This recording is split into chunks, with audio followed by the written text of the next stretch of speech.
Now I've really got my work cut out for me today. I've got to clear along this boundary which is between our vegetable garden and our neighbour's rice fields, and it's become quite overgrown, as has my vegetable garden.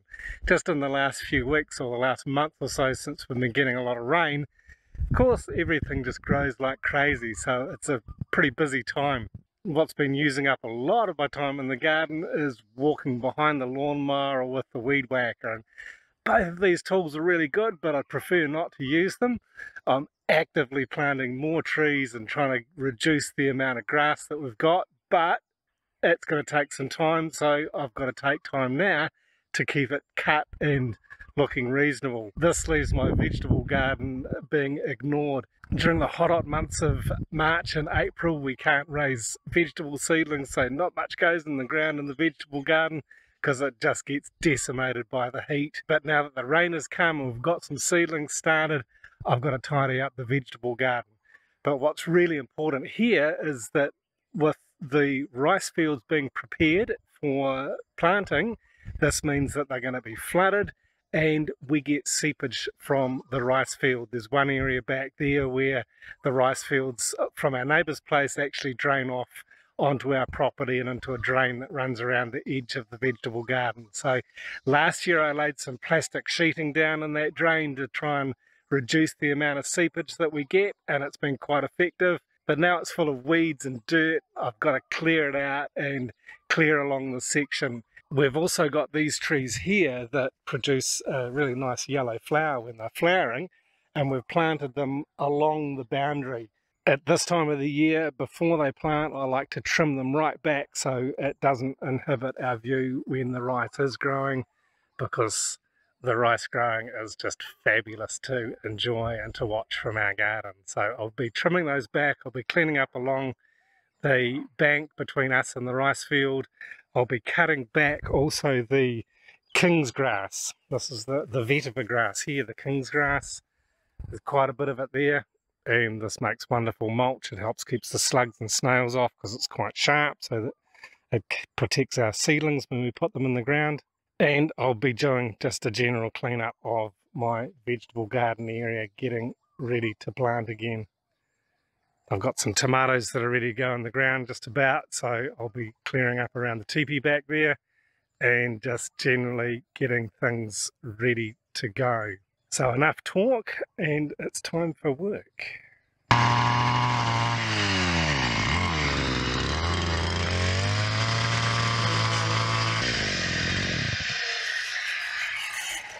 This vetiver grass, the king's grass, is as tough as anything. Initially, when I started cutting it back, I was leaving maybe 10-15 centimeters of growth on it, thinking that it was going to need something there so it keeps growing. But that was a mistake, because those pieces that I'd left would just die out and nothing would grow in there. So now I'm cutting it right back hard to the soil, and it just springs away like nothing else when it gets plenty of water. And at this time of the year, there's no problem with that. So I've cut it along here. I'm now going to collect up all my trimmings because it's fabulous for composting, and it's really, really good for putting around my vegetable seedlings because it's quite a sharp grass, and the slugs and snails appear not to really appreciate that, so they leave my seedlings alone, which I really like.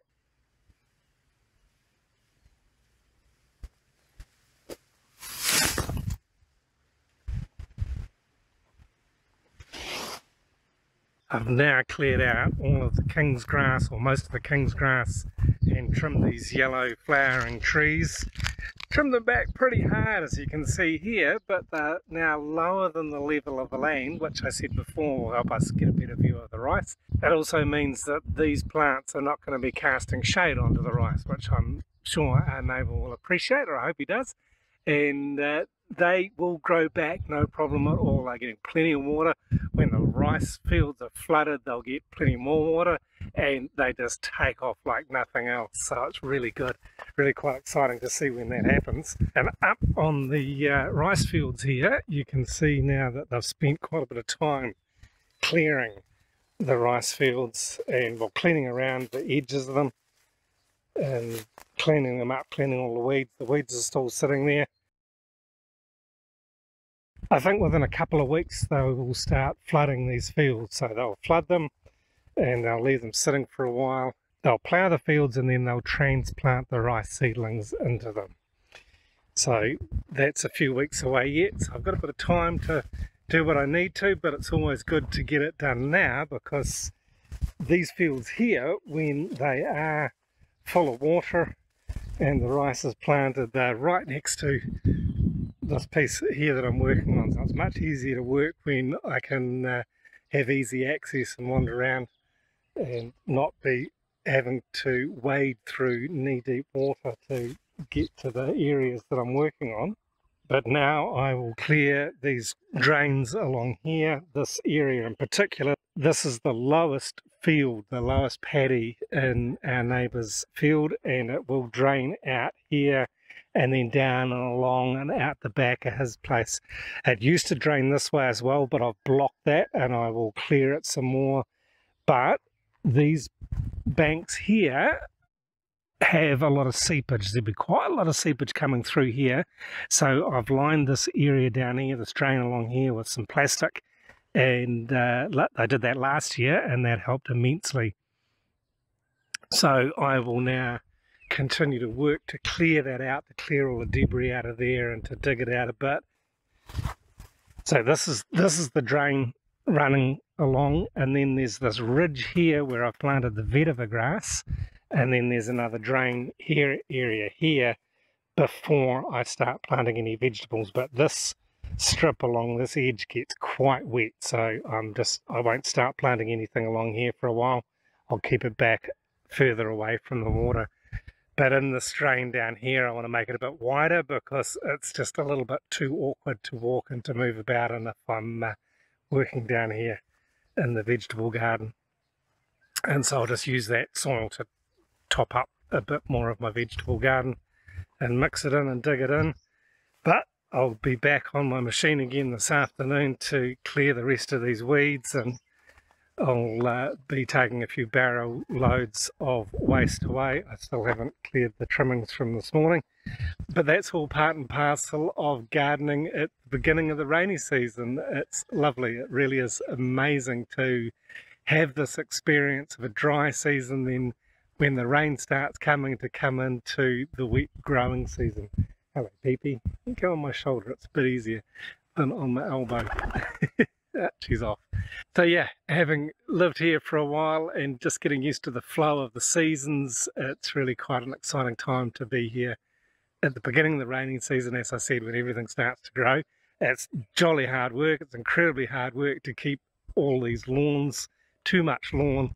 Back here you can see it's all a bit wild. It's grass growing. I wouldn't actually call it a lawn, but as I said earlier, I'm looking forward to planting more trees and reducing the amount of grass that we've got on the section, so that we can produce more vegetables, more fruit, more beautifully flowering trees with lovely picturesque flowers and lovely aroma, and just make our garden all the more enjoyable. Oh, excuse me. She just likes to be on camera, I think. Don't you, Peepee? Cleared my main trench back there to help stop the water seepage from our neighbour's rice field, and my next task this morning is to finish this one off. This is more important because the water's going to come down here, this channel, and all the way along here. And if I don't do anything about it, then it's going to seep right across under this ridge and into my vegetable garden. I have got some additional drainage under here and further down to help clear it, but I really want to keep most of it away, or to be able to manage the water at least. And I've got a few tomatoes that are ready to go into this area here where I've got the teepee. I've planted tomatoes here before, but it was just too close to the hot season. I did get some fruit off them, but not as much as I would have liked. So I'll plant some more and see how we go now. It's probably a little bit early, but I'm just going to keep trying my hand at it to get tomatoes growing as much as possible, because we love our Uncle Leo's tomatoes. If you'd like to learn more about our Uncle Leo tomatoes, they're an heirloom variety and I've made a video about them. You can check it out just here by clicking on that. So please have a look and hear this cool story about these tomatoes that I've bought seed from New Zealand. Originally they came from Italy. And then check back again soon. I'll make some more updates, of course, about what else we're doing in the vegetable garden and the rest of the garden here at Suan Sook Homestay. Thanks for watching.